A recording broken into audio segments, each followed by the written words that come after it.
بسم اللہ الرحمن الرحیم۔ السلام علیکم پیارے دوستوں شہاب الدین سہروردی عوارف المعارف میں اللہ کے نیک اور محبوب بندوں کے اوصاف کو بیان کرتے ہوئے حضور غوث پاک رضی اللہ تعالیٰ عنہ کا ایک ایمان افروز واقعہ لکھتے ہیں۔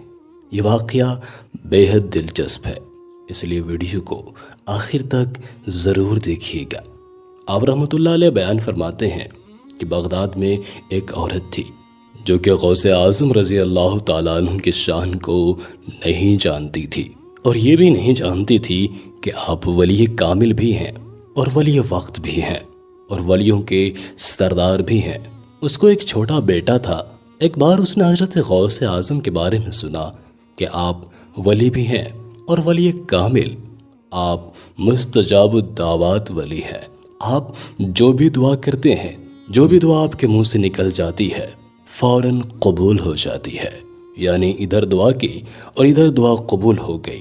آپ کی صحبت میں ہر کوئی فیض حاصل کرتا ہے اور ہر کوئی برکتیں لے کر اٹھتا ہے۔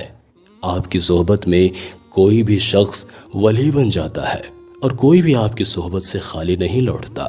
اسی وجہ سے آپ کو غوث العظم کہا جاتا ہے، یعنی امداد کرنے والے، مدد کو پہنچنے والے، اللہ کے حکم سے مدد کرنے والے۔ غوث اعظم رضی اللہ تعالیٰ عنہ کے بارے میں یہ باتیں سن کر اس کا بیٹا حضور غوث اعظم رضی اللہ تعالیٰ عنہ کا گرویدہ ہو گیا اور گھر آ کر ماں سے کہنے لگا کہ ایک بزرگ ولی بھی ہیں اور ولی کامل بھی، اور ساری دنیا ان سے فیض پا رہی ہے، میں بھی ان سے فیض کا خواہش مند ہوں، تو کتنا ہی اچھا ہو کہ مجھے ان کی صحبت میں دے تاکہ میں بھی ان سے وہی فیض حاصل کروں جو دوسرے لوگ حاصل کر رہے ہیں۔ عورت نے بیٹے کا یہ ارادہ سنا تو اس نے کہا ٹھیک ہے، میں تمہیں ان کے پاس لے چلتی ہوں۔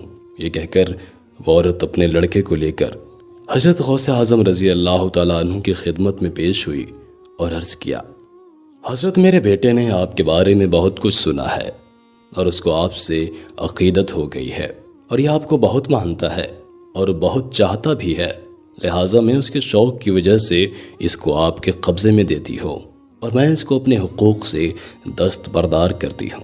یہ سن کر حضور غوث اعظم رضی اللہ تعالیٰ عنہ مسکرانے لگے اور لڑکے کو اپنے پاس رکھ لیا۔ عورت اپنے بیٹے کو دے کر واپس تو آ گئی، لیکن ماں کی ممتا کب تک خاموش رہ سکتی تھی؟ اندر بار بار ابال اٹھتا اور دل میں بیٹے کو ملنے کی خواہش ٹھاٹیں مارنے لگتی۔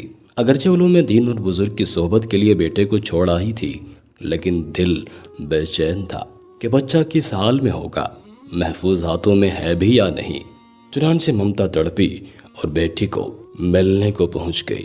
جب بیٹے کو ملی تو بیٹے کو دیکھ کر سسک گئی، بلک گئی، تڑپ گئی اور دیکھتے ہی کہا، بیٹے یہ تو نے اپنی حالت کیسی بنا رکھی ہے؟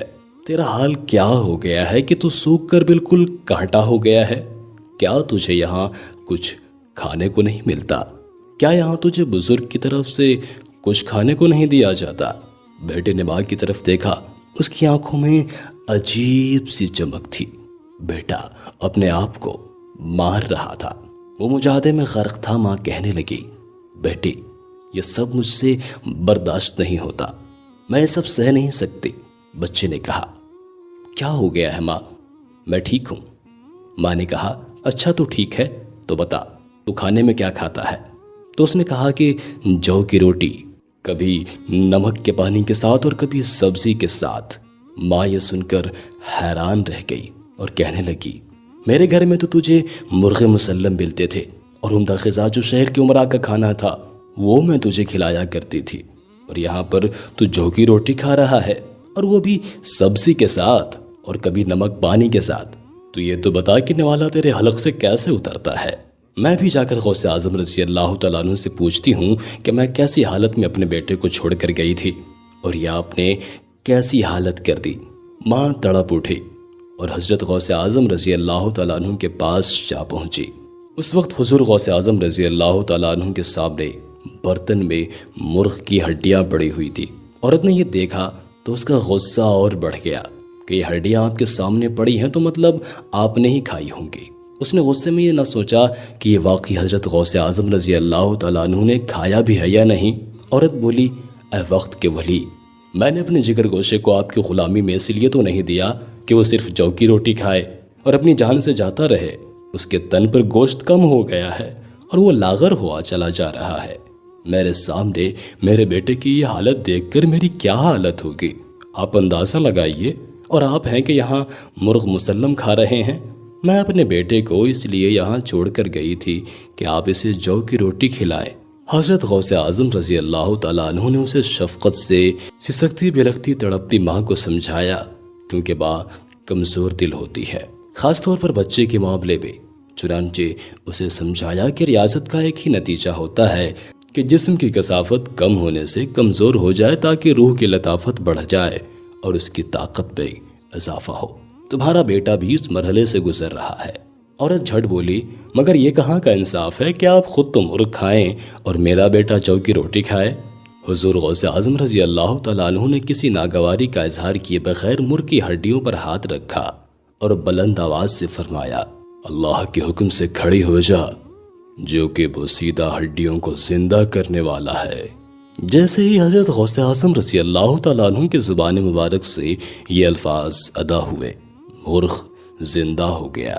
حضرت غوث اعظم رضی اللہ تعالیٰ عنہ نے عورت کو مخاطب کر کے فرمایا، جب تیرا بیٹا اس قابل ہو جائے گا تو اسے اجازت ہے جو چاہے کھایا کرے۔ یہ دیکھ کر عورت بے ہوش ہو گئی اور کچھ دیر بعد ہوش میں آئی تو کہنے لگی، حضرت مجھ سے غلطی ہو گئی، مجھے آپ کو پہچاننے میں غلطی ہو گئی۔ لوگ آپ کے بارے میں جو بھی کہتے ہیں سچ ہی کہتے ہیں۔ میں اپنے بیٹے کی خواہش پر اسے یہاں چھوڑ گئی تھی، میرا دل اس پر راضی نہیں تھا، بلکہ بچے کے سامنے بے بس ہو گئی تھی کہ وہ آپ جیسے استاد کی صحبت میں رہنا چاہتا ہے۔ میرے دل میں وہ عقیدت نہیں تھی، مگر آج جو منظر میں نے دیکھا اس کے بعد میں آپ کی سچی عقیدت بند ہو گئی ہوں۔ اب میں کبھی نہیں چاہوں گی کہ میرا بیٹا کبھی بھی میرے پاس آئے، بلکہ میری خواہش ہے کہ یہ ہمیشہ آپ کی صحبت میں رہے اور آپ کا فیض لے کر اور برکتیں حاصل کر کے دوسروں کو بھی فیض یاب کرے اور آپ کی طرح مستجاب الدعوات بنے اور ہمیں روز محشر نجات دلانے کا ذریعہ بنے۔ محترم خواتین و حضرات، انسان جس طرح کی صحبت اختیار کرتا ہے، مزاج، طبیعت، رجحان ویسے ہی بن جاتے ہیں۔ بزرگوں کی صحبت میں اگر کوئی مکمل بزرگی اختیار نہ بھی کرے، پھر بھی کچھ دیر کے لیے ہی صحیح، ضرور اس کے دل میں آخرت کی فکر پیدا ہوگی، اسے اپنے گناہوں پر شرمندگی محسوس ہوگی اور دل میں اللہ کا خوف پیدا ہوگا۔ بزرگوں کی نظر میں وہ کیمیائی اثر ہوتا ہے جو بہت جلد انسان کو متاثر کرتا ہے۔ گنہگار اپنے گناہوں سے توبہ کر لیتے ہیں اور نیکوکار کی رفتاری عمل دوچند ہو جاتی ہے۔ واضح ہے کہ کسی بھی مرشد اور اللہ کے ولی کی صحبت سے اسی وقت فائدہ ہو سکتا ہے جبکہ استفادے کی سچی تڑپ ہو۔ اللہ تعالیٰ سے دعا ہے کہ ہم سب کو نیک کمال کرنے کی توفیق عطا فرمائے، توبہ کی توفیق عطا فرمائے، آمین۔ دوستوں، ہم یہ امید کرتے ہیں کہ آج کی ویڈیو آپ کو ضرور پسند آئی ہوگی۔ ویڈیو کو لائک کرنے کے ساتھ ساتھ دوستوں کے ساتھ شیئر بھی ضرور کر دیجیے گا۔ اپنا اور اپنے پیاروں کا بہت سارا خیال رکھیے گا۔ اللہ حافظ۔